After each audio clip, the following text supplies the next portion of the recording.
Bonsoir Gérard Larcher. Bonsoir. Ou bonsoir Monsieur 3/5e, hein, c'est votre petit surnom? Non, c'est pas mon surnom, c'est Monsieur le Président du Sénat. Oui, enfin Monsieur 3/5e parce qu'il faut 3/5 des parlementaires pour adopter une réforme de la Constitution et le Président ne dispose que 2/5 d'élus La République En Marche. Il a donc besoin de vous et vous en profitez.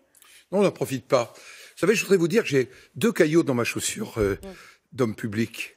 Première des choses, c'est qu'il y a toute une France qui sent dehors du coup. Et on l'a vu au premier tour de l'élection présidentielle.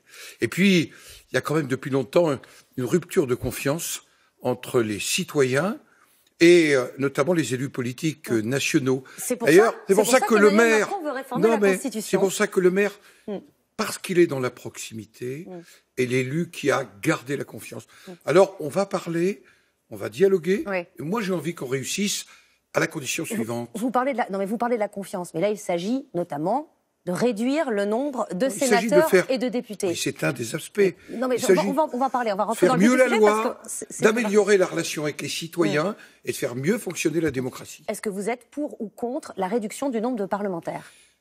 Je n'ai pas d'a priori sur le nombre de parlementaires à une condition. Non. À une condition, c'est qu'on garde la proximité. Et que les parlementaires restent liés à un territoire. Voilà pourquoi le Sénat, et c'est unanime dans le groupe de travail, propose qu'il y ait au moins un sénateur et un député par département. Il n'y a pas de motif que les territoires pauvres en démographie ne soient pas représentés. Mais ça peut se faire avec une réduction du nombre de sénateurs. Ça peut se faire, voilà pourquoi. Et Emmanuel Macron vous pose une question précise. Est-ce que vous acceptez 240 sénateurs? Nous allons en débattre, parce qu'il faut couvrir, j'allais dire l'ensemble du pays. C'est un sujet de discussion. En revanche, l'autre proposition, la limitation à 3 mandats consécutifs, vous êtes farouchement contre. Je suis contre parce que ça touche à l'article 6 de la Déclaration universelle. Les citoyens sont libres de choisir. D'ores et déjà, Emmanuel Macron a fait mouvement, puisqu'il est devant les maires de France. Il a annoncé que ça ne s'appliquerait pas aux communes de moins de 3 500 habitants, c'est-à-dire 90% des communes françaises. Nous attendons d'autres propositions et comme nous nous sommes vus hier matin, je sais qu'il y aura d'autres propositions. Ils vont revenir sur cette proposition parce que ça, c'est un engagement. C'est un engagement de campagne d'Emmanuel Macron. Vous pensez que parce que vous n'êtes pas d'accord, il va dire OK, on arrête. Vous savez, l'exécutif propose, le Parlement à un moment dialogue, puis décide. Vous avez expliqué qu'il n'y avait que 12 sénateurs, voire 7 même, qui étaient concernés par ce cumul des mandats dans le temps. Il y a vous déjà, combien de mandats de sénateurs avez-vous effectués? Consécutifs, je ne suis pas dans les 7, je suis dans les 12.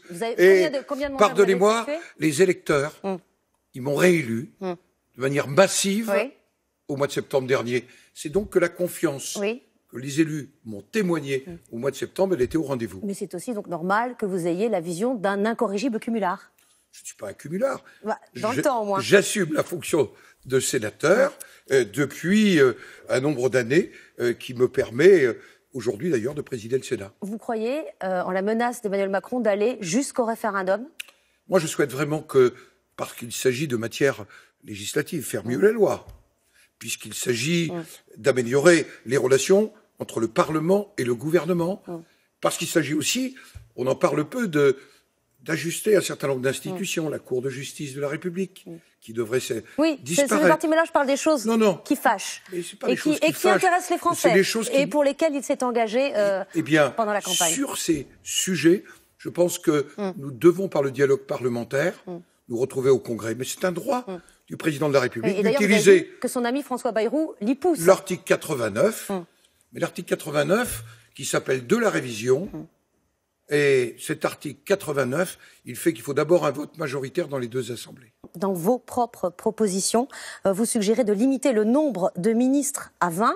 C'est pas du populisme, ça? Pas du tout, c'est exactement le parallélisme avec les propositions qui sont faites. Exactement, c'est la Alors, réponse du berger à la bergère. Alors, si nous entrons, et moi, je suis plutôt favorable à un ajustement à une condition, c'est que notamment les territoires ruraux et pauvres en démographie soient vraiment représentés au Parlement demain. Donc en fait, le débat commence entre nous et j'ai envie